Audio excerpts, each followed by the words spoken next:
हाय दोस्तों, स्वागत करते हैं हम आज अपने YouTube channel Akhilesh education Jaunpur में।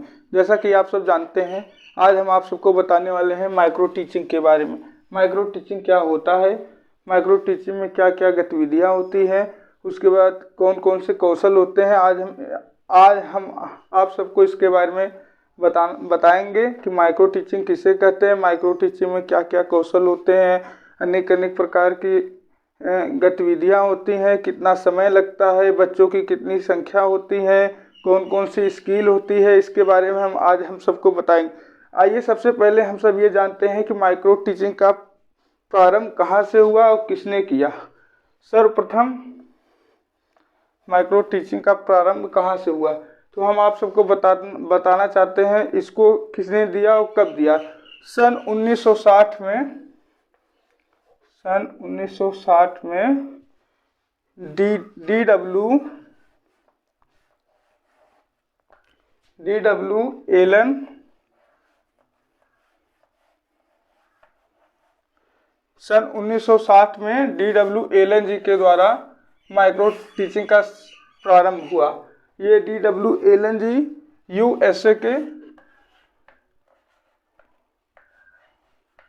थे जिन्होंने माइक्रो टीचिंग का प्रारंभ किया। D.W. एलन जी ने 1960 में माइक्रो टीचिंग का प्रारंभ किया और इसका डेवलप किया।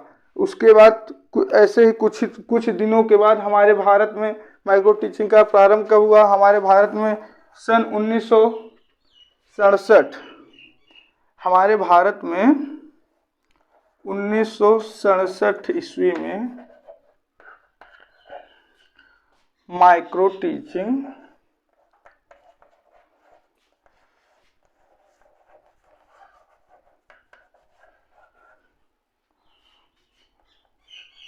प्रारंभ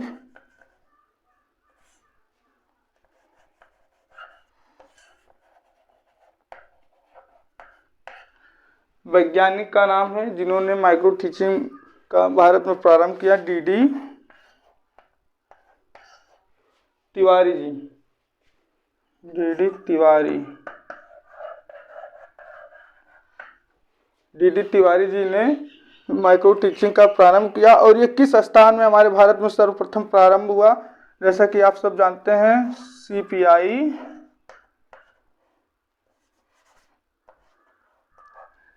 इलाहाबाद, जिसे आज हम सब लोग प्रयागराज के नाम से जानते हैं। सर्वप्रथम डी.डी. तिवारी जी ने CPI इलाहाबाद में प्रारंभ किया था, जिसे आज हम सब माइक्रो टीचिंग के रूप में अपने B.Ed, B.LED और अन्य सभी कक्षाओं में अध्ययन करते हैं। चलिए हम इससे आगे बताते हैं कुछ कौशल। कौन कौन से कौशल होते हैं, क्या क्या मुख्य बिंदु हैं, माइक्रो टीचिंग करते समय किन किन बातों का ध्यान रखना चाहिए। आइए आज हम सब जानते हैं माइक्रो टीचिंग होती क्या है।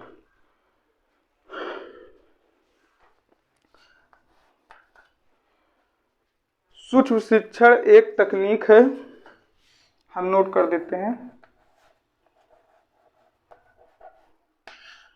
सूक्ष्म शिक्षण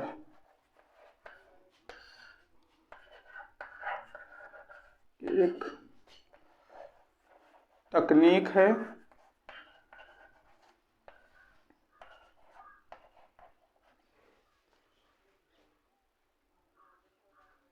जिसका इस्तेमाल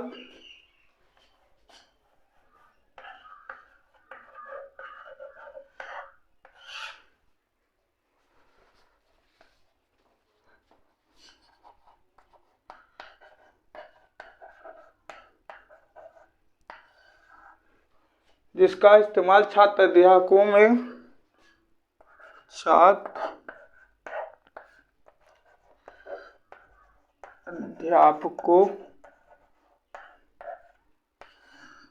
में कौशल के रूप में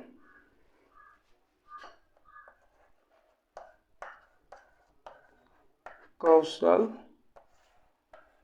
विकास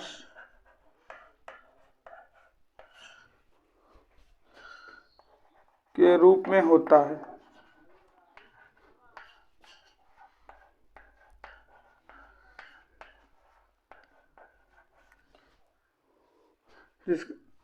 जिसका इस्तेमाल छात्र अध्यापकों में कौशल विकास के रूप में होता है। इनमें न्यूनतम शिक्षण उपागम भी कहा जाता है। इसे न्यूनतम शिक्षण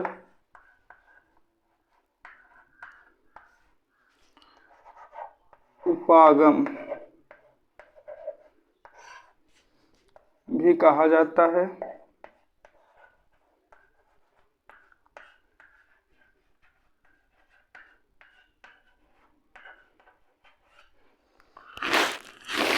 इसे न्यूनतम शिक्षण उपागम भी कहा जाता है।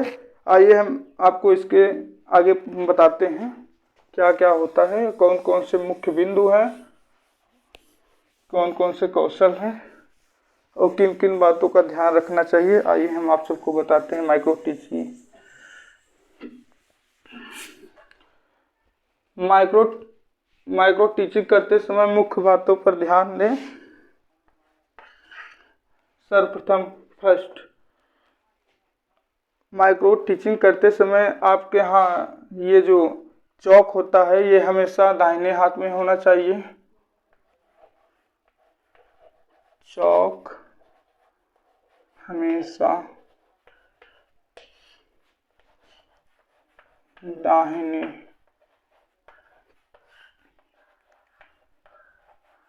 हाथ में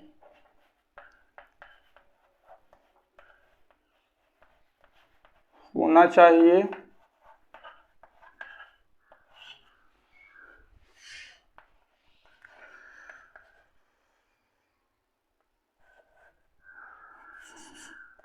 मिटाने के लिए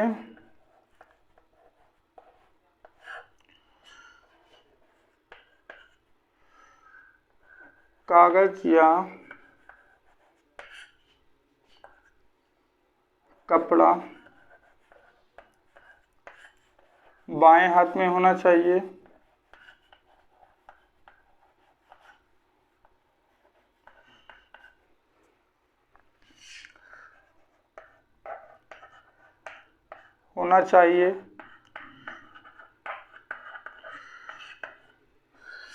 टीचिंग करते समय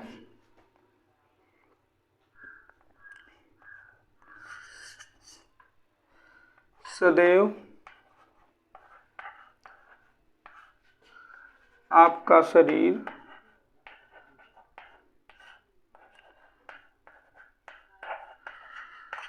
पैंतालीस अंश पर होना चाहिए। 45 अंश के कोण पे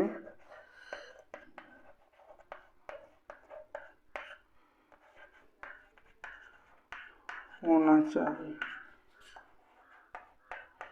45 अंश के कोण पे इसलिए होना चाहिए जिससे कि ब्लैक बोर्ड पे लिखा हुआ चित्र या जो भी आप बता रहे हैं, समझा रहे हैं, वो एकदम संक्षिप्त रूप से दिखना चाहिए। ये 3 पॉइंट हो गया। माइक्रो टीचिंग करते समय केवल एक स्किल का प्रयोग करना चाहिए। जैसा कि आप सब देख रहे हैं, मैं यहाँ पे 1 2 3 4 पॉइंट लिखा हुआ हूँ। 4 पॉइंट आपके सामने लिखा गया है। जो पहला पॉइंट लिखा है, चाक हमेशा दाहिने हाथ में होना चाहिए। दूसरा पॉइंट है, मिटाने के समय कागज का कपड़ा बाएं हाथ में होना चाहिए। तीसरा पॉइंट है, सदैव आपका शरीर 45 अंश के कोण पे होना चाहिए। आपका शरीर हमेशा पढ़ाते समय 45 अंश के कोण पे होना चाहिए, जिससे बच्चों को आपका लिखा हुआ या सब कुछ दिख सके।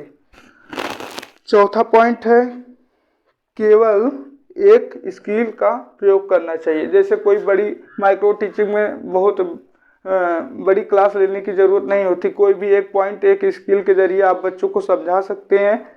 6 से 7 मिनट के या 5 से 10 मिनट के लिए माइक्रो टीचिंग होती है। 6 से 7 मिनट, 5 से 10 मिनट माइक्रो टीचिंग की स्किल होती है। आप भी कोई एक पॉइंट या कोई एक बिंदु पे आप बच्चों को बता सकते हैं कि माइक्रो टीचिंग होती क्या है। आइए हम आप सबको बताते हैं कि माइक्रो टीचिंग में कितना समय लगता है, कितनी अवधि होती है, कितने बच्चे होते हैं, कौन कौन सी स्किल होती है। आइए हम आप सबको इसके बारे में जानकारी देना चाहते हैं। देखते रहिए इसी प्रकार हमारे वीडियो को। ढेर सारा लाइक और सब्सक्राइब शेयर करिए और कमेंट बॉक्स में ज़रूर बताइए कि हमारा वीडियो कैसा लगा आप सबको। चलिए हम बताते हैं कि माइक्रो टीचिंग करते समय कितनी समय की अवधि होती है और कितना समय लगता है। माइक्रो टीचिंग में कितना समय लगता है और फुल टीचिंग में कितना समय लगता है, हम आपको दोनों कॉन्सेप्ट बता दे रहे हैं साथ में। इधर हमारे हाथ के बाएं साइड में माइक्रो टीचिंग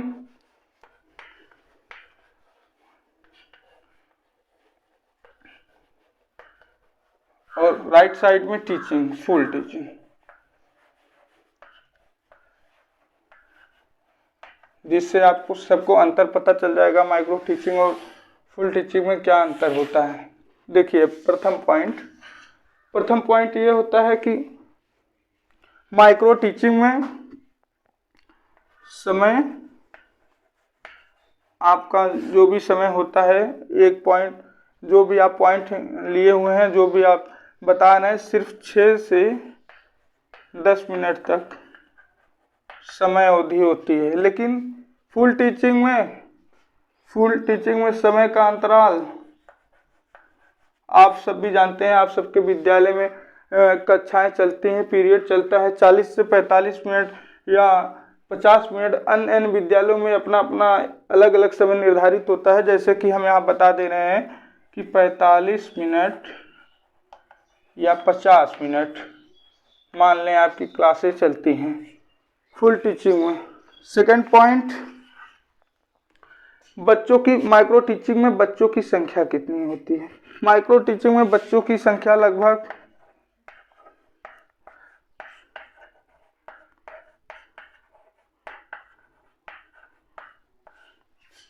5 से 10 तक होती है।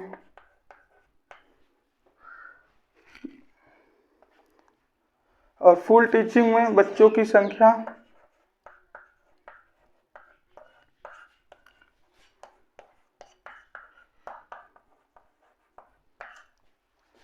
40 से 45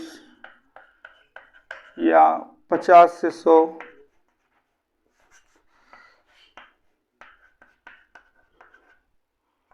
कुछ भी हो सकती है।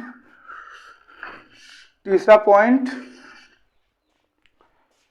माइक्रो टीचिंग में आप केवल एक ही स्किल या एक ही टॉपिक के ऊपर बात कर सकते हैं। एक स्किल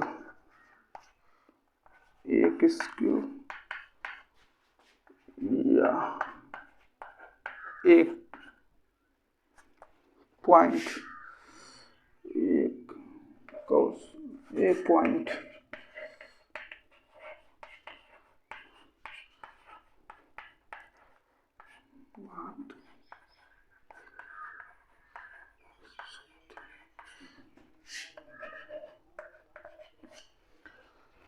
फुल टीचिंग में हम बताना चाहते हैं कि आप पूरे चैप्टर या पूरी बुक या किसी के बारे में एनालिसिस करना चाहते हैं तो आप फुल टीचिंग में अलग अलग टॉपिक, अलग अलग बिंदु पर अपनी बातें रख सकते हैं। फुल टीचिंग का कॉन्सेप्ट यही होता है कि आप पूरे पाठ या अपने पूरे लेसन का अलग अलग कॉन्सेप्ट, अलग अलग बिंदु के बारे में जानकारी दे सकते हैं बच्चों को। पूरे पाठ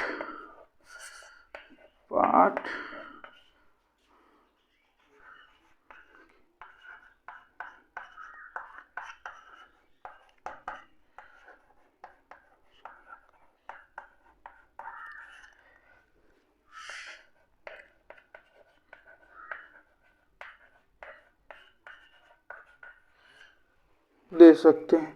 आप सब देख रहे हैं कि हमने यहाँ माइक्रो टीचिंग में 3 बिंदु लिखे हैं और फुल टीचिंग में 3 बिंदुओं को लिखा है। सबसे पहला बिंदु है माइक्रो टीचिंग में सबसे पहला बिंदु है समय का ध्यान रखना। समय इसमें माइक्रो टीचिंग में 6 से 10 मिनट के लिए ही माइक्रो टीचिंग होती है। सिर्फ एक बिंदु या एक टॉपिक पे आप एक स्किल पे माइक्रो टीचिंग कर सकते हैं। लेकिन फुल टीचिंग कॉन्सेप्ट ये होता है कि इसमें आप जैसे अलग अलग विद्यालयों में अनेक पीरियड चलते हैं, सब विद्यालय का अलग अलग समय निर्धारित होता है। आप 45 से 50 मिनट तक की कक्षा ले सकते हैं, फुल टीचिंग होती है।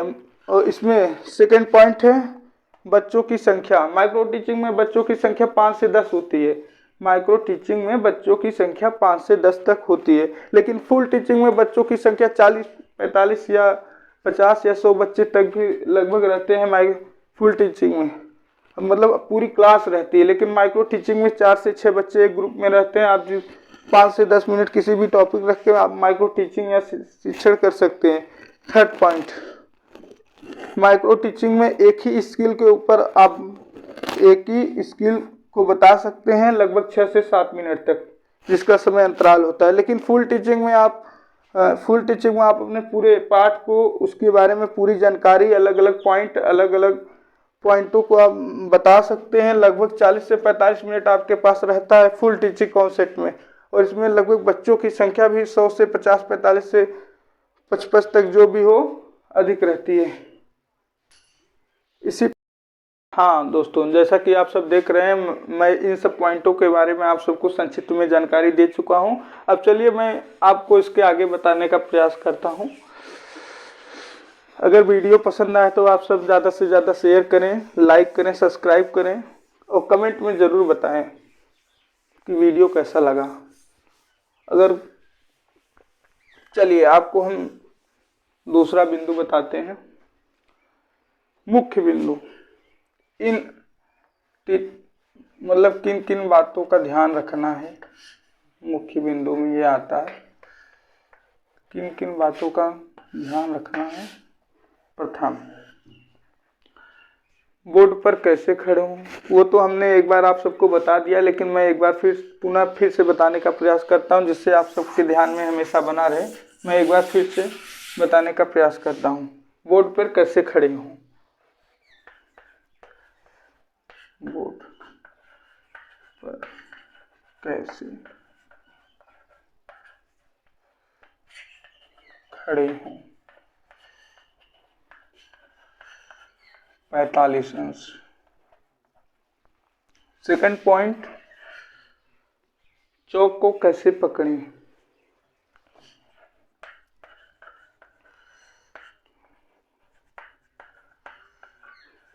कैसे पकड़ें दाहिने हाथ।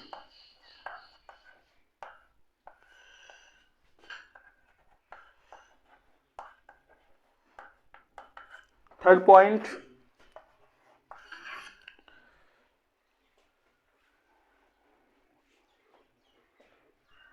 बोर्ड पर ऊपर से नीचे की तरफ सदैव आते हैं।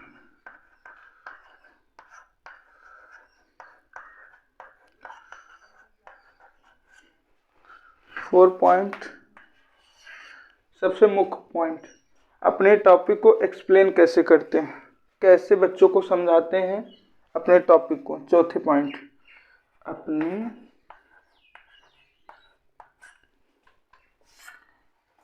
टॉपिक को कैसे बताते हैं या एक्सप्लेन करते हैं। इन चारों पॉइंटों को आप ध्यान में रखिए। टीचिंग स्किल में सबसे, माइक्रो टीचिंग या फुल टीचिंग में सबसे मुख्य बातें यही होती हैं कि बोर्ड पे कैसे खड़े हों। 45 अंश पे हमेशा 45 अंश में खड़ा हुआ जाता है, जिससे आपको भी पढ़ाने में कोई दिक्कत ना हो, आपने जो पढ़ाया बच्चों को देखने में कोई दिक्कत ना हो। और चौक को हमेशा कैसे पकड़ें, चौक को हमेशा दाहिने हाथ में पकड़ा जाता है। फिर थर्ड पॉइंट, बोर्ड के ऊपर से नीचे की तरफ सदैव आते हैं। मतलब आप जब भी पढ़ाना स्टार्ट करेंगे सीधा ऊपर से पढ़ाते हुए नीचे की तरफ आते हैं। ये थर्ड पॉइंट में यही लिखा हुआ है कि बोर्ड के ऊपर से नीचे की तरफ सदैव आते हैं।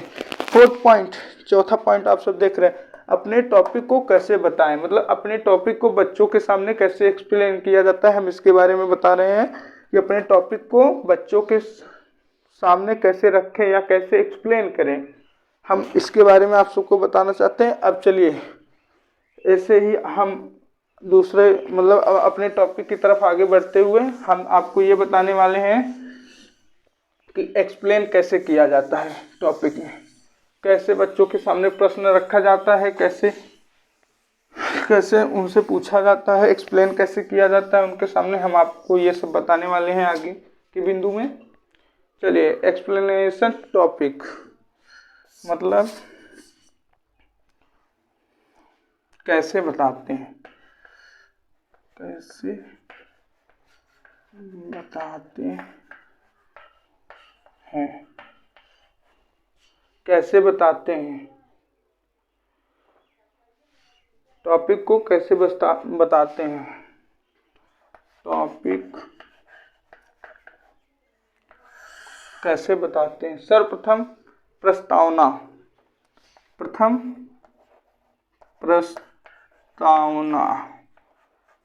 इंग्लिश में इसको इंट्रोडक्शन कहते हैं, इंग्लिश में इसको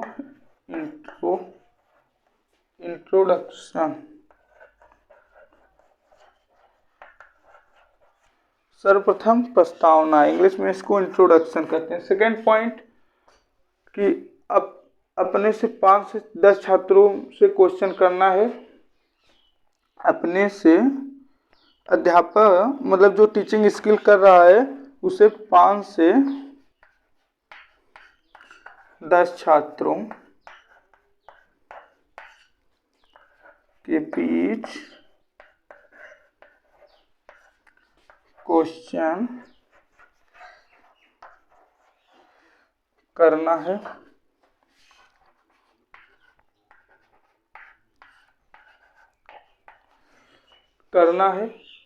क्वेश्चन से ही टॉपिक का नाम निकल कर आएगा। थर्ड पॉइंट, जो आप क्वेश्चन करेंगे बच्चों से उसी क्वेश्चन में से ही टॉपिक का नाम निकल के आएगा। क्वेश्चन से ही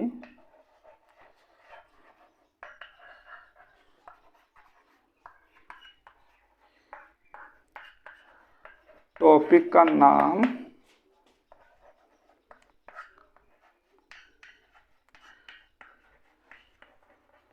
निकल कर आएगा।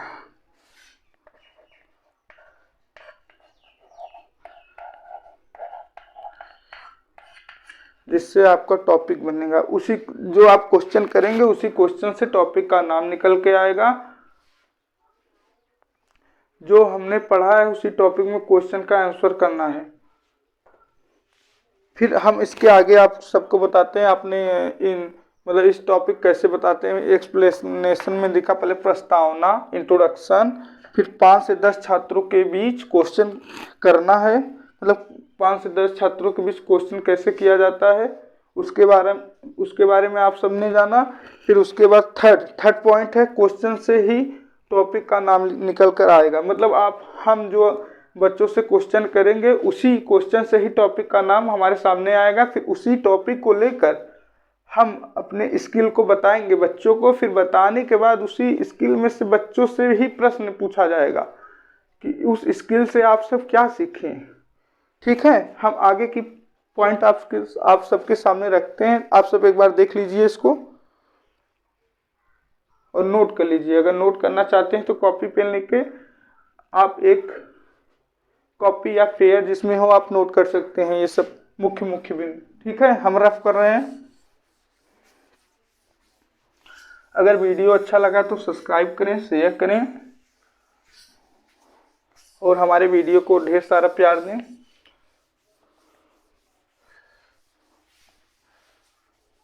चलिए, इसके बाद हम आप सबको बताते हैं एक्सप्लेनेशन टॉपिक। हाँ, एक पॉइंट और बता दे रहे हैं। इसमें एक्सप्लेनेशन टॉपिक में दिया गया है 5th जो हमने नोट नहीं करवाया था, जो टॉपिक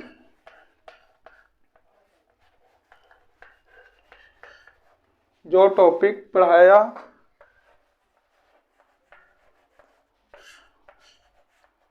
उसी टॉपिक में से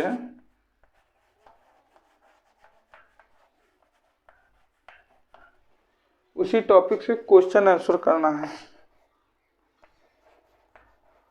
क्वेश्चन और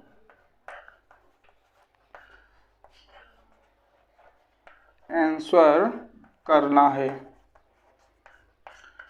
मतलब जो टॉपिक पढ़ाया है सिर्फ उसी टॉपिक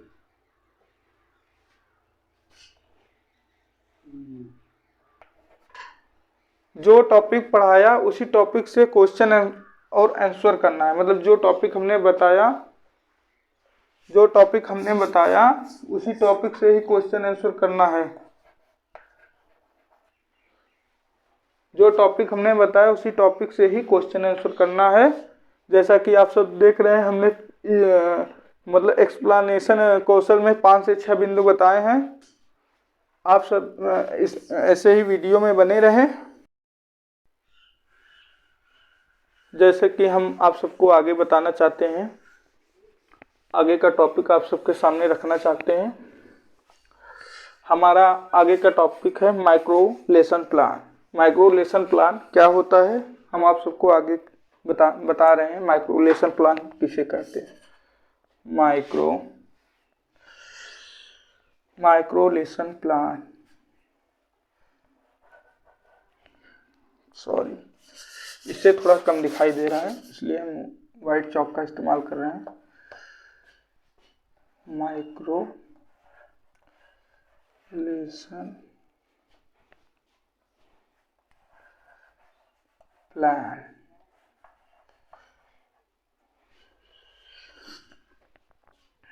माइक्रो लेसन प्लान में सबसे पहले प्रस्तावना कौशल लिखा जाता है। यहाँ माइक्रो लेसन प्लान के नीचे प्रस्तावना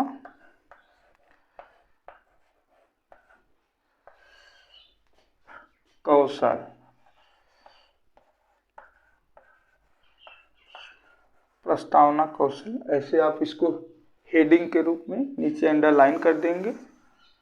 प्रस्तावना कौशल लिखने के बाद इसे अंडरलाइन कर दिया जाएगा। फिर उसके बाद यहाँ नीचे यहाँ लिखेंगे विद्यालय का नाम।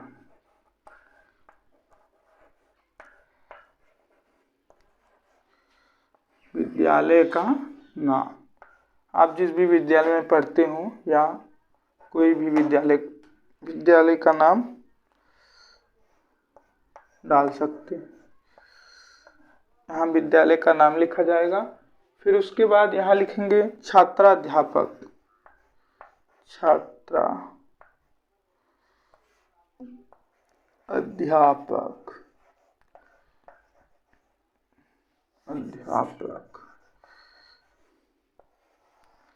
छात्राध्यापक का नाम,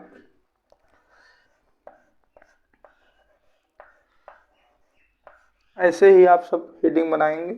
छात्राध्यापक का नाम, फिर नीचे लिखा जाएगा एक, यहाँ बोर्ड पे जगह न होने के कारण हम उसके नीचे ही लिख दे रहे हैं, लेकिन आप सब 1-2 कॉलम छोड़ के लिखेंगे। नीचे लिखेंगे दिनांक।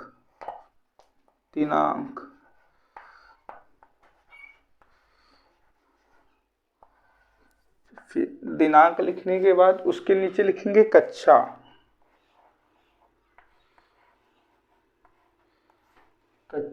फिर उसके नीचे लिखेंगे विषय, सब्जेक्ट।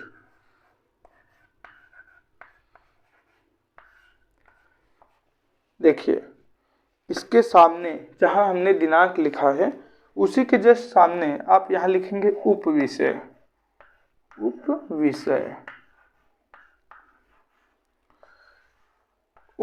उपविषय लिखेंगे। फिर नीचे लिखेंगे कालांश।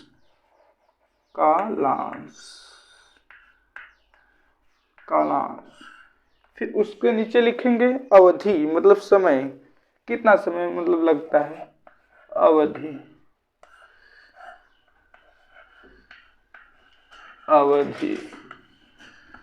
तो अब आप सब यहाँ भर दें। जैसे यहाँ कोई भी विद्यालय का नाम लिख दें। जैसे हम लिख दे रहे हैं VNP इंटर कॉलेज। आप अपने विद्यालय का नाम लिख सकते हैं। छात्राध्यापक का नाम, जो भी नाम हो या कुछ भी नाम लिख सकते हैं। जैसे हमने लिख दिया सूरज। छात्राध्यापक का नाम लिख दिया हमने। फिर यहाँ दिनांक, जैसे आज कितनी तारीख, कोई भी डेट डाल सकते हैं। जैसे 27 तारीख डाल देना है। 27/12/2022। यहाँ दिनांक भर दिया जाएगा। यहाँ कक्षा, जिस कक्षा में आप पढ़ा रहे हैं, जिसके सामने एक्सप्लेन कर रहे हैं, माइक्रो लेसन प्लान, कक्षा का नाम लिख दिया जाएगा।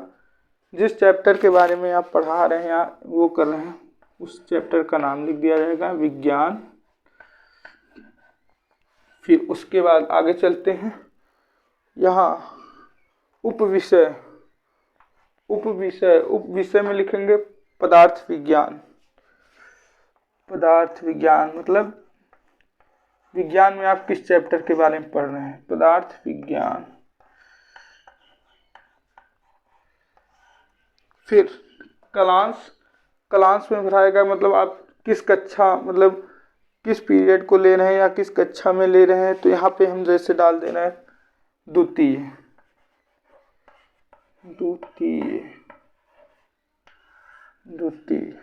अवधि, वैसे तो बड़े टीचिंग मतलब माइक्रो टीचिंग में समय का अंतराल 5 से 6 ही मिनट का होता है। 5 से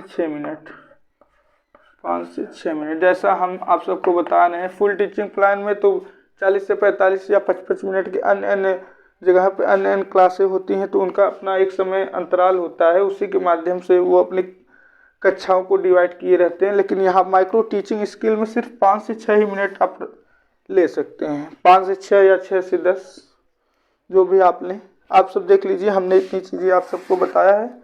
उसके बाद हम ब्लैक बोर्ड पर जगह कम होने के कारण हमको इसको रफ करना पड़ेगा।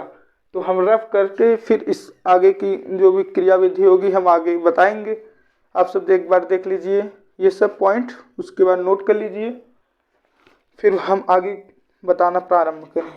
ये विद्यालय का नाम, फिर छात्र अध्यापक का नाम, फिर दिनांक, फिर कक्षा, फिर विषय, फिर उपविषय, फिर क्लास मतलब कौन से चरण में कक्षा चल रही है, फिर अवधि कितना समय लगता है। आप सब इन सब मुख्य बिंदुओं को देख कर नोट कर लीजिए। नोट कर लें आप सब जल्दी। ठीक है, हम इसको रब करते हैं, फिर आगे बताते हैं इसके आगे का और क्या क्या करना है। इसको नोट कर लीजिए आप सब, फिर आगे का समझिए। जो हम बताने वाले हैं वो आगे का पॉइंट है। ठीक है, ब्लैक बोर्ड पर जगह कम होने के कारण हमको रब करना पड़ जा रहा है। उसको आप कॉपी में नोट कर लीजिएगा। उसके आगे ये लिखिएगा, उसके आगे से फिर उसके नीचे डाला जाएगा प्रकरण।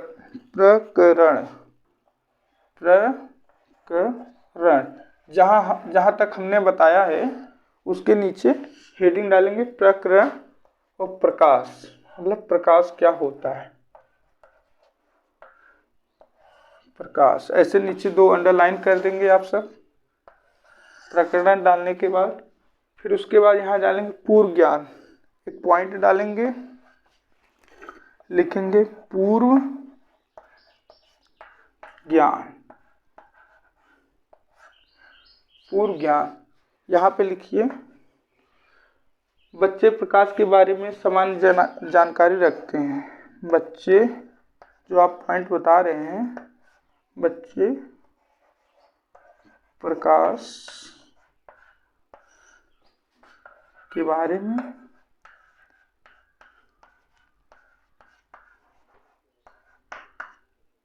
सामान्य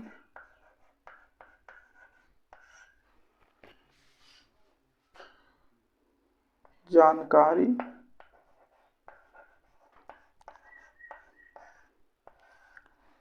रखते हैं।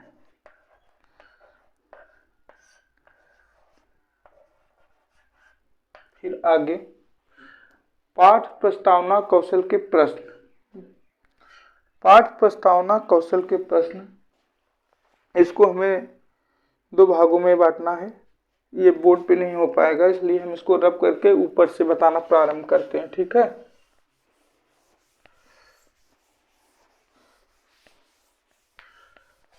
इसको भी मिटा देते हैं, थोड़ा जगह कम हो रहा है। ठीक है, आप सब समझ जाइएगा। माइक्रो टीचिंग,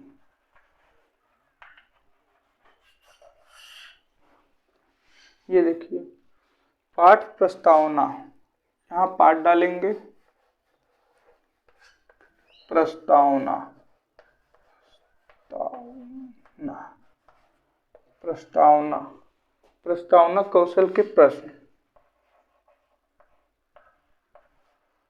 कौशल के प्रश्न। पाठ प्रस्तावना कौशल के प्रश्न, यहाँ इन दो कॉलम बनाएंगे आप सब, जैसे हम बना रहे हैं। ठीक है, इसको ऐसे कर देंगे। फिर उसके बाद यहाँ डालेंगे क्रम संख्या, स्टार्टिंग में डालेंगे क्रम संख्या। फिर उसके बाद यहाँ पे डालेंगे छात्राध्यापक के कथन, छात्राध्यापक के कथन, छात्राध्यापक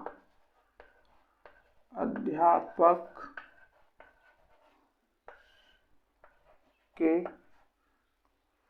कथन। फिर यहाँ डालेंगे छात्र।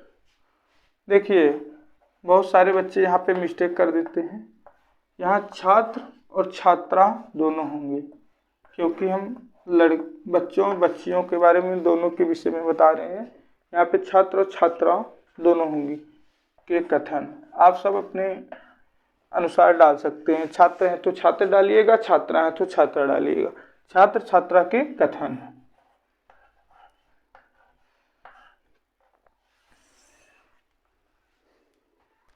छात्र छात्रा के कथन।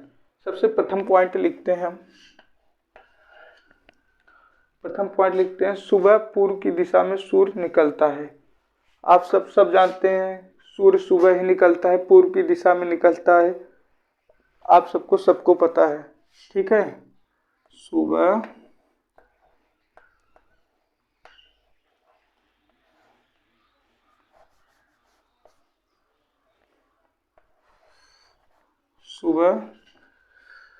पूर्व की दिशा में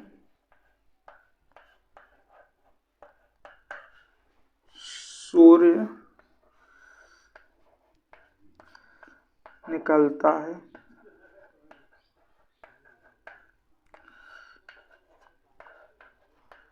यहाँ प्रथम पॉइंट छात्र और छात्रा के कथन में डालेंगे कि प्रथम पॉइंट यहाँ डाला जाएगा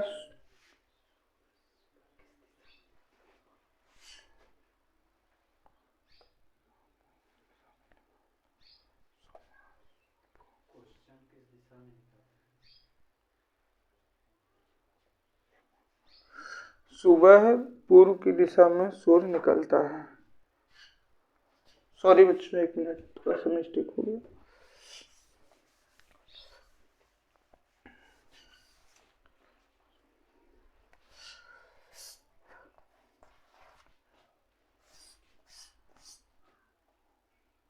सूर्य किस दिशा में निकलता है।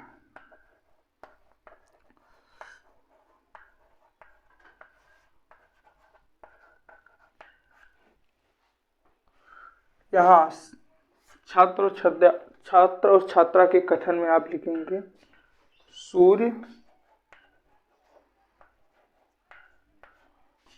पूर्व दिशा में निकलता है।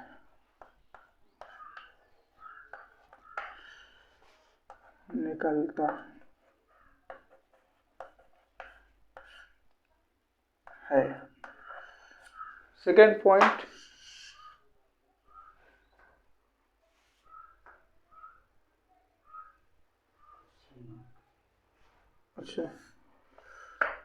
सेकेंड पॉइंट, सूर्य से हमें क्या प्राप्त होता है? क्वेश्चन सेकेंड, सूर्य से हमें क्या प्राप्त होता है? फिर इधर छात्र और छात्रा के कथन में लिखा जाएगा सेकेंड, सूर्य से हमें प्रकाश और सौर ऊर्जा प्राप्त होती है। सूर्य से हमें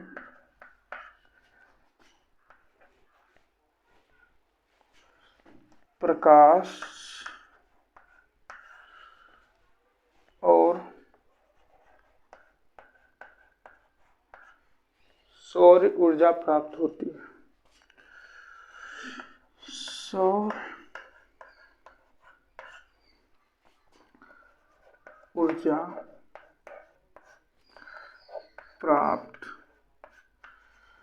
होती है।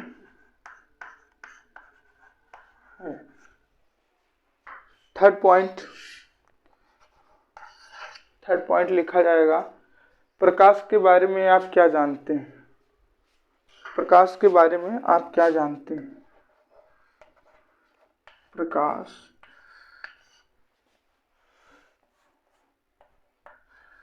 प्रकाश के बारे में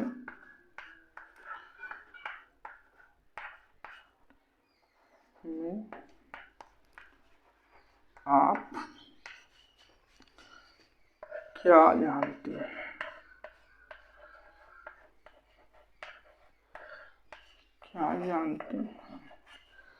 यहाँ देखिए छात्र और छात्रा के कथन में लिखा जाएगा, थर्ड पॉइंट लिखा जाएगा ये समस्यात्मक, बच्चे कुछ बताने के बाद समस्यात्मक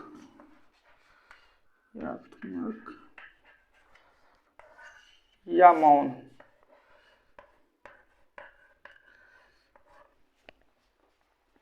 आप सब देख रहे हैं, आप सबके सामने हमने तीन पॉइंट दोनों कॉलमों में लिखा है। यहाँ क्रम संख्या देखिए, फर्स्ट सेकंड थर्ड, छात्र अध्यापक के कथन और छात्र और छात्रा के कथन। सबसे पहला पॉइंट लिखा गया है, सूर्य किस दिशा में निकलता है? सूर्य किस दिशा में निकलता है, आप बच्चों से प्रश्न करेंगे। फिर उत्तर में देखिए, फर्स्ट छात्र और छात्रा का कथन, मतलब उन सब का उत्तर होगा कि सूर्य पूर्व की दिशा में निकलता है। सेकेंड पॉइंट, सूर्य से हमें क्या प्राप्त होता है? सूर्य से हमें क्या प्राप्त होता है? फिर देखिए छात्र और छात्रा के मतलब वो सब उत्तर देंगे, सूर्य से हमें प्रकाश और सौर ऊर्जा प्राप्त होती है। फिर यहाँ देखिए थर्ड में, प्रकाश के बारे में आप क्या जानते हैं? प्रकाश के बारे में आप क्या जानते हैं? इसमें बच्चे समस्यात्मक या मौन, मतलब उलझन में हो जाते हैं या नहीं बता पाते हैं। थर्ड पॉइंट में ये समस्यात्मक, उनके सामने ये समस्यात्मक भरा प्रश्न है, वो बता नहीं पाते हैं या मौन हो जाते हैं। ठीक है, हम ऐसे ही आगे बढ़ते हैं अगले पॉइंट पे। हम आगे आप सबको जानकारी देते हैं कि इसके बाद वाला हाँ, जैसा कि आप सब ये इसके बारे में ये 3 पॉइंट हमने बताया, आप सभी इन तीनों पॉइंट को समझिए और नोट कर लीजिए। उसके बाद हम इस पॉइंटों को रब करते हैं, उसके आगे की विधि बताते हैं कि उसके आगे क्या करना है आप सबको, उसके आगे का प्रोसेस आपके सामने बताते हैं। आप सब एक बार इसको देख लीजिए, कॉपी या पेन लेके नोट कर लीजिए ये जो हमने 3 पॉइंट बताया आप सबको, ये अपनी कॉपी में आप सब नोट कर लीजिए और आगे का पॉइंट हम बता रहे हैं उसको भी नोट करिए। ठीक है, हम इसको रब करते हैं। इसके बाद जो होगा इसके बाद जो पॉइंट आएगा उसे हम उद्देश्य कथन कहते हैं। ठीक है, अगर हमारा वीडियो आप सबको पसंद आए तो ढेर सारा लाइक और सब्सक्राइब करें और ज़्यादा से ज़्यादा शेयर करें। ठीक है, इसी प्रकार हमारे वीडियो में बने रहें। हम आगे का पॉइंट बताते हैं। आगे का पॉइंट है उद्देश्य कथन। उद्देश्य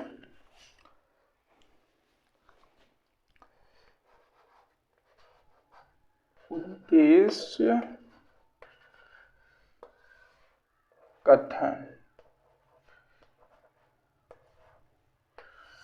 उद्देश्य कथन डालेंगे आप सब, फिर इसमें लिखा जाएगा उद्देश्य कथन में क्या लिखा जाएगा कि हमने आज क्या क्या सीखा, किसके बारे में सीखा, हमने किसके बारे में अध्ययन किया माइक्रो टीचिंग में, उसके बारे में लिखा जाएगा। यहाँ पे लिखा जाएगा बच्चे, उद्देश्य कथन में लिखेंगे हम सब बच्चे आज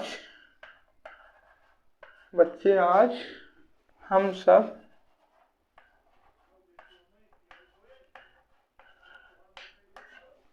सब प्रकाश के बारे में प्रकाश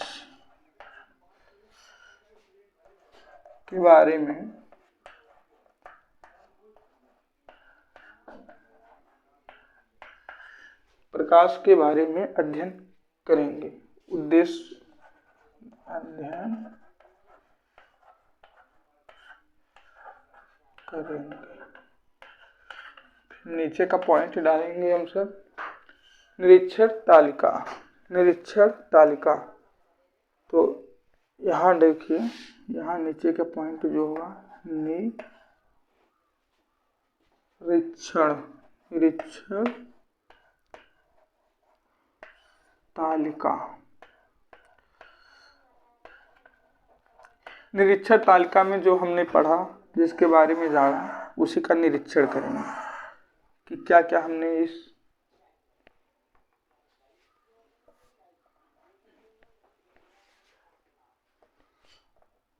एक मिनट, सॉरी, थोड़ा सा निरीक्षण तालिका। फिर उसके बाद हम डालेंगे यहाँ पे कौशल। निरीक्षण तालिका में हम सब ये जानेंगे जिसके बारे में हमने पढ़ा जाना, उसके बारे में हम डालेंगे, उसी का निरीक्षण करेंगे क्या सही है, क्या हमने लेसन प्लान में जाना, किन अलग अलग पॉइंटों पर निरीक्षण किया जाएगा। फिर उसके बाद डालेंगे कौशल के घटक।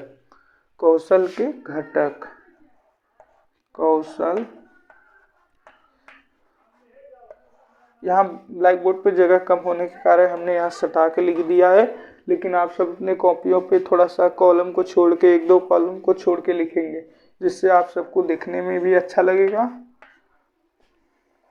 कौशल के घटक।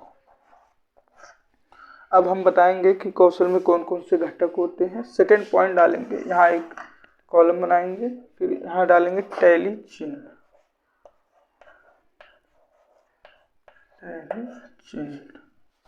आप चिन्ह के माध्यम से ही बता सकते हैं।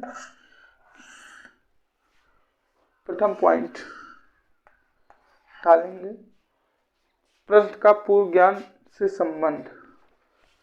प्रश्न का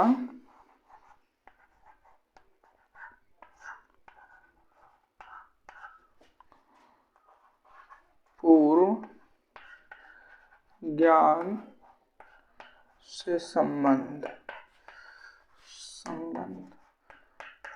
जैसा कि हमने आप सबको बताया कि प्रश्न का पूर्व ज्ञान से संबंध है, तो इसलिए यहाँ पे हम लोग सही का टिक लगाएंगे, क्योंकि आप सब जान रहे हैं कि जो प्रश्न हमने किया है उसका पूर्व ज्ञान से संबंध है, तो इसलिए हम सब यहाँ सही का टिक लगाएंगे।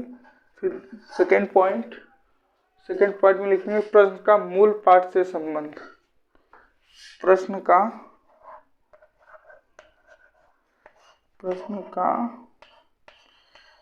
मूल पाठ से संबंध। संबंध। प्रश्न का मूल पाठ से संबंध है, इसलिए यहाँ पे हम लोग सही का टिक लगाएंगे। फिर थर्ड पॉइंट में डालेंगे प्रश्नों में तारतम्यता। प्रश्नों में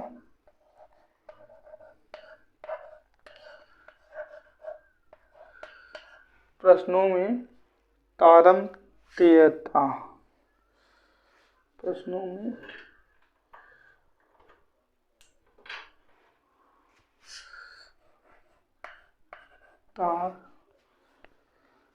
प्रश्नों में तारतम्यता।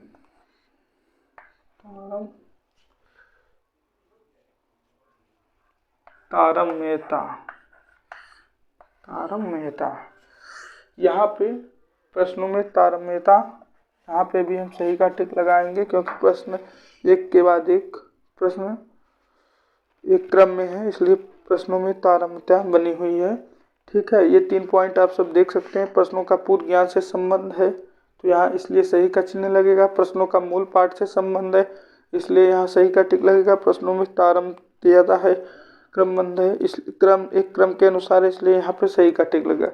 यहाँ थोड़ा सा मिटाते हैं, फिर अगला पॉइंट आप सबको बताते हैं। आप सब देख लीजिए ये सब पॉइंट, उसके बाद हम आगे का पॉइंट बताते हैं। ठीक है, हम इसको रब कर दे रहे हैं, ऊपर से पॉइंट बताना प्रारंभ करते हैं। ठीक है,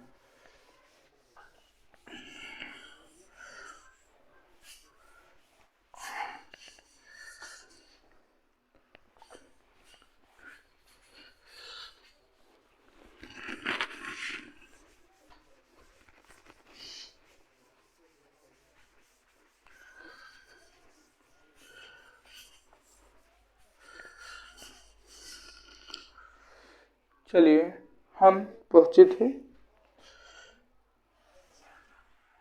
चौथे पॉइंट में।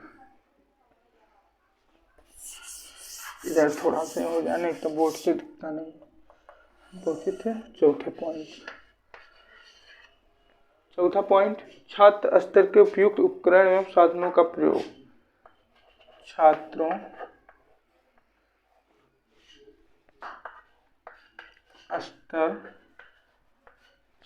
स्तर के उपयुक्त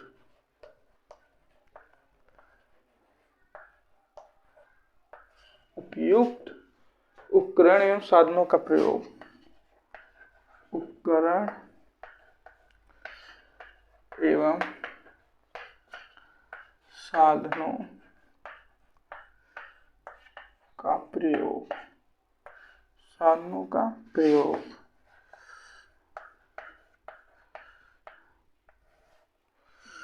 यहाँ इसमें उपकरण का प्रयोग नहीं हुआ है, इसलिए यहाँ इस लेसन प्लान में उपकरण का प्रयोग नहीं हुआ है, इसलिए यहाँ पे क्रॉस का चिन्ह लगाया जाएगा।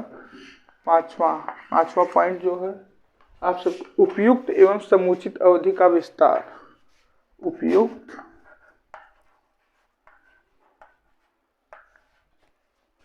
एवं समुचित मतलब सही समय पर।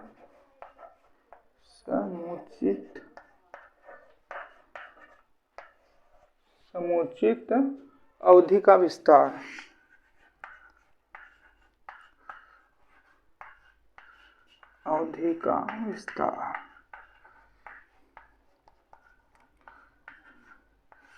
उपयुक्त एवं समुचित अवधि मतलब एक सही समय अंतराल में कार्य हो जाए। जैसे माइक्रो टीचिंग 6 से 7 मिनट के लिए आपको करने के लिए दी गई है, तो वो 6 से ही 7 मिनट के समय अंतराल में वो कार्य हो जाना चाहिए। इसे ही कहते हैं उपयुक्त एवं समुचित अवधि का विस्तार। तो ये हमने जैसे बताया कि माइक्रो टीचिंग में 6 से 7 मिनट का समय लगता है, तो यहाँ भी सही का टिक लगाया जाएगा। नीचे आते हैं पॉइंट नंबर 6 में लिखा जाएगा छात्र ध्यान एवं रुचि आकर्षण। मतलब अगर आप बता रहे हैं तो छात्रों का ध्यान क्या आपकी तरफ है कि नहीं है। छात्र ध्यान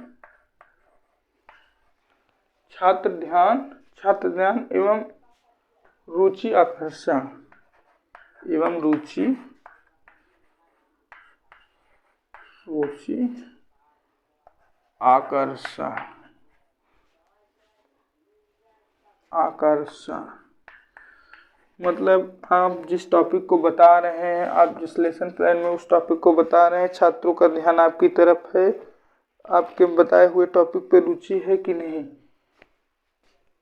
ये उसके लिए है। यहाँ भी सही का टिक लगेगा। जैसे कि मैंने आप सबको 3 पॉइंट बता दिया है, इसमें भी 6 पॉइंट मैं बता चुका हूँ, 4, 5, 6। इसके पहले वाले में हमने 3 पॉइंट बताया, इसमें 3 पॉइंट बताया। जैसे कि आप सब देख रहे हैं, छात्र स्तरों के उपयुक्त उपकरण एवं साधनों का प्रयोग। जो हमने लेसन प्लान बताया उसमें ना हमने उपकरण का नाम लिया है ना साधनों का नाम लिया है, इसलिए यहाँ पे क्रॉस का चिन्ह लगाया जाएगा। 5वां, उपयुक्त एवं समुचित अवधि या अवधि का विस्तार। हमने बताया कि एक सही समय अंतराल तक ही, जैसे 5 से 6 मिनट या बड़ी स्किल करना होता है तो 40 से 45 मिनट का समय अवधि लगता है। समय अवधि के बारे में भी हम आप सबको बताएं, इसलिए यहाँ पे सही का चिन्ह लगाया जाएगा। पॉइंट नंबर 6, छात्र ध्यान एवं रुचि या आकर्षण।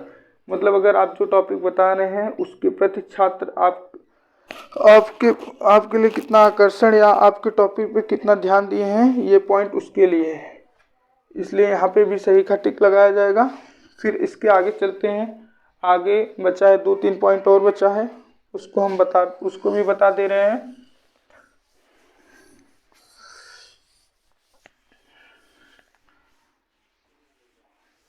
छह पॉइंट तक हमने बता दिया है,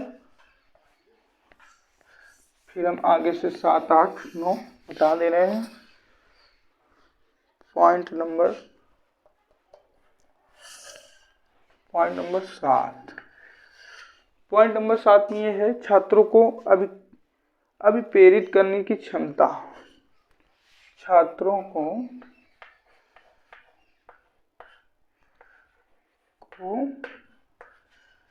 अभिप्रेरित करने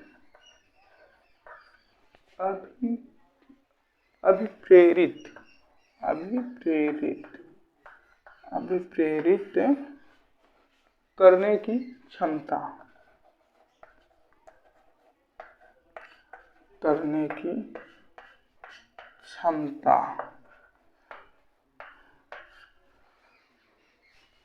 छात्रों को अभिप्रेरित करने की क्षमता मतलब अपने तरफ आकर्षित करने की क्षमता। इस टॉपिक पे हमने इस लेसन प्लान में ऐसा कुछ नहीं बताया है। छात्रों को अभिप्रेरित करने की क्षमता, इसके बारे में हमने कुछ नहीं रखा है इस टॉपिक में या इस लेसन प्लान में, इसलिए यहाँ पे क्रॉस का चिन्ह लगेगा। पॉइंट नंबर 8, अध्यापक से उत्साह सजग। पॉइंट नंबर 8, अध्यापक से उत्साह सजगता। अध्यापक में उत्साह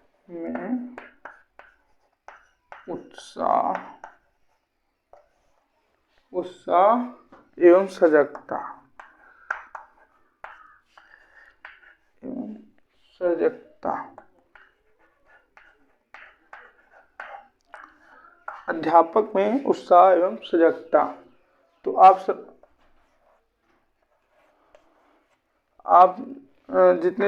हमने जितने टॉपिक बताया है, इसमें सबसे मुख्य टॉपिक ये है कि आपके प्रति बच्चों में क्या रुचि है, क्या उत्साह है, क्या सजगता है, क्या जानने का प्रयास कर रहे हैं। सबसे मुख्य टॉपिक यही है, अध्यापक में उत्साह एवं सजगता। मतलब अध्यापक के अंदर कितना उत्साह है, कितनी अच्छी तरीके से हम एक्सप्लेन कर सकते हैं, ये उसके बारे में बताया गया, अध्यापक में उत्साह एवं सजगता। फिर नीचे आते हैं सुझाव एवं आलोचना। जो आपके अध्यापक बैठे रहते हैं, जो आपकी स्किल देख रहे हैं, जैसे विद्यालय में माइक्रो टीचिंग जब होती है, बीएड या बीएलएड अन्य कक्षाओं में, तो वहाँ पे आपके सामने अध्यापक या माइक्रो टीचिंग का परीक्षण करने के लिए विद्यालय से या कोई अन्य वहाँ पे अध्यापक गण या सब बैठे रहते हैं आपका परीक्षण करने के लिए। तो वो लास्ट में आपका परीक्षण करने के बाद सुझाव देते हैं कि आपका लेसन प्लान कैसा रहा, आपकी एक्टिविटी कैसी रही, आपने किस प्रकार बच्चों को बताया, तो उसके हिसाब से आपके अंदर कौन कौन सा पॉइंट, मतलब अलग अलग पॉइंट फिर आलोचना करते हैं कि क्या आपके अंदर कमी रह गई, क्या नहीं रह गई, वो पॉइंटों को नोट करते हैं। आपने किस प्रकार बताया, कितनी अच्छी तरीके से बताया। यहाँ पेज की समस्या हो, मतलब बोर्ड पे जगह की समस्या होने के कारण हम यहाँ लिख दे रहे हैं, आप सब कॉलम छोड़ के लिखिएगा। सुझाव एवं आलोचना, तो सुझाव एवं आलोचना में पहला पॉइंट, 1 मिनट हम रब करके ऊपर ही बता देते हैं आप सबको, जिससे पूरी तरीके से आ जाए। यहाँ तक आप सब नोट कर लिए हैं, नहीं किए हैं तो कर लीजिए। छात्र को अभिप्रेरित करने की क्षमता, फिर अध्यापक में उत्साह एवं सजगता, फिर ये वाला पॉइंट हम रब करके आगे से बताना प्रारंभ करते हैं। अगर वीडियो पसंद है तो ढेर सारा लाइक एवं सब्सक्राइब करें और हमारे वीडियो को ढेर सारा शेयर करें और हमारी एजुकेशन अखिलेश एजुकेशन जौनपुर को ढेर सारा प्यार प्रदान करें। देखिए यहाँ हम बता रहे थे लास्ट, ये एकदम लास्ट पॉइंट है। यहाँ आप लिख देंगे सुझाव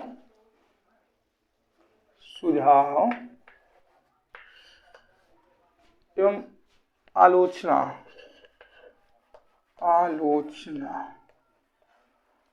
मतलब जो टीचिंग स्किल के जरिए हमने जो बताया है, जो भी हो, छात्र या छात्रा, तो वहाँ पे जो अध्यापक बैठे रहते हैं तो उसके विषय में आलोचना करते हैं कि बच्चे ने क्या बताया, कौन सा पॉइंट बताया, किस पॉइंट में त्रुटि रह गई, किस पॉइंट को अच्छे से बताया, वो सब नोट करते हैं। नोट करने के बाद फिर यहाँ जैसे देखिए आप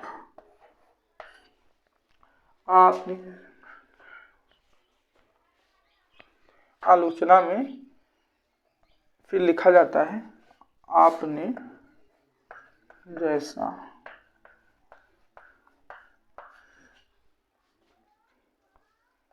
कार्य किया है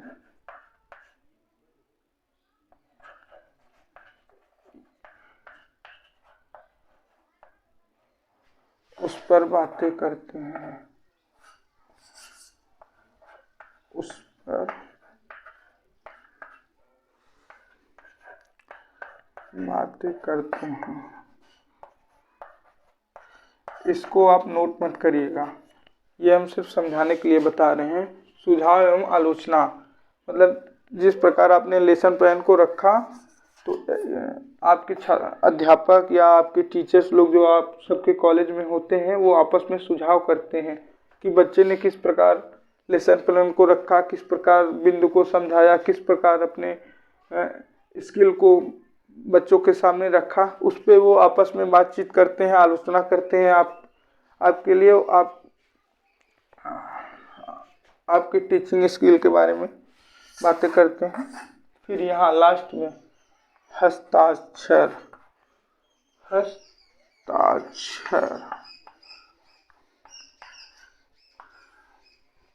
फिर हस्ताक्षर निरीक्षक,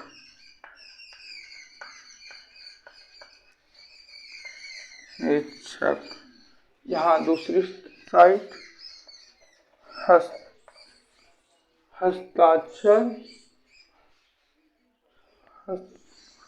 हस्ताक्षर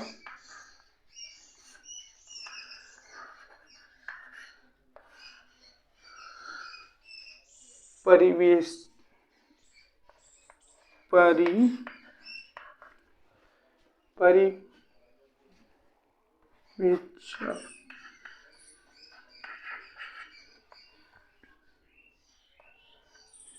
इसी प्रकार देखिए यहाँ पे लास्ट में हस्ताक्षर निरीक्षक, जो आपकी कक्षाओं में बैठे हुए अध्यापक जो आपके निरीक्षक के लिए आते हैं, उनका लास्ट में यहाँ पे हस्ताक्षर होता है। और पर्यवेक्षक जो आपकी टीचिंग स्किल को देखते हैं और सब कुछ देखने के बाद जो निर्णय करते हैं, यहाँ पे उनका सिग्नेचर होता है। उसके बाद इसी तरीके से मैंने आप सबको जो बताया आज माइक्रो टीचिंग स्किल के बारे में, टीचिंग के बारे में, फुल टीचिंग स्किल के बारे में, मैं आशा करता हूँ आप सबको समझ में आया होगा। मेरे द्वारा बताया गया टीचिंग कॉन्सेप्ट आप सबको अच्छी तरीके से समझ में आया होगा। अगर समझ में आया हो तो कमेंट बॉक्स में ज़रूर बताइएगा। बताने के बाद मैं आप सबसे निवेदन करता हूँ, मेरे इस वीडियो को ढेर से बहुत सारा शेयर कीजिए, ज़्यादा से ज़्यादा सब्सक्राइब कीजिए। उसके बाद इसी प्रकार हमारी संस्था के लिए आप प्यार और स्नेह बनाए रखें। धन्यवाद।